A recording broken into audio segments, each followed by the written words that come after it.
Hours passed before a soft knock came at my door. She entered like sunlight slipping under a locked door. Her name was Judith. She was older, maybe in her 50s, with warm brown eyes and a voice like a lullaby. She pulled a chair to my bedside, opened a little notepad, and sighed gently, "Whenever you're ready." And then, for the first time, he spoke. He told her how my parents had stood outside my room, speaking of me like it was meat on a shelf. He told her how they argued for my desk, how they called me worthless, how the word sacrifice came out of my mother's mouth like it was noble, not cruel. He didn't cry. He couldn't. He felt empty, hollowed out. My voice was steady, almost cold, as if the only way to survive was to speak like it was happening to someone else. When he finished, Judith just stared at me for a long moment. Then she closed her notepad and whispered, "Thank you for telling me." That was it. No more shock, no more disbelief, just belief. And that was enough. That day changed everything.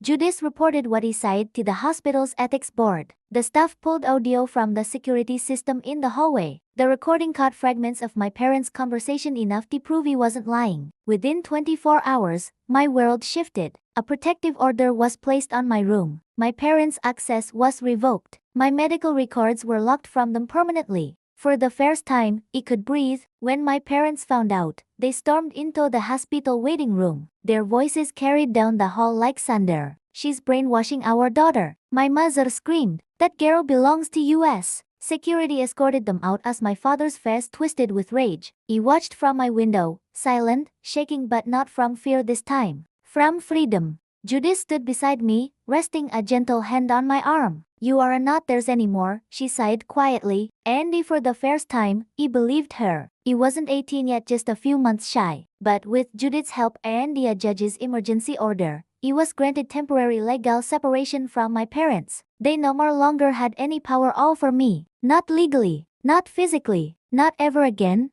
When he was finally discharged from the hospital weeks later, he walked out the front doors alone. No more family waiting, no more hugs. Just the cold autumn wind cutting against my thin hospital sweater. He was placed in foster care. The apartment was small, dim, and it smelled like dust. The mattress was thin. The heater clanked through the night. But it was safe. And the safe was everything. I spent my days finishing high school online, still sore and weak but pushing through. I spent my nights working at a bookstore, the smell of paper and the ink becoming my new kind of comfort. I saved every coin I earned, keeping it in an envelope hidden inside a showbox under my bed. I told myself I wouldn't depend on anyone again, not the system, not strangers, and never them. I didn't want anything that came with a string. I wanted full control of my life, even if it meant clawing it out of the dirt. And slowly, piece by piece, I rebuilt myself. Months passed. My body grew stronger. My scars stopped aching every time I breathed. One night, I sat at my tiny desk and stared at the last name on my school ID. It felt like a bruise, like something they still owned.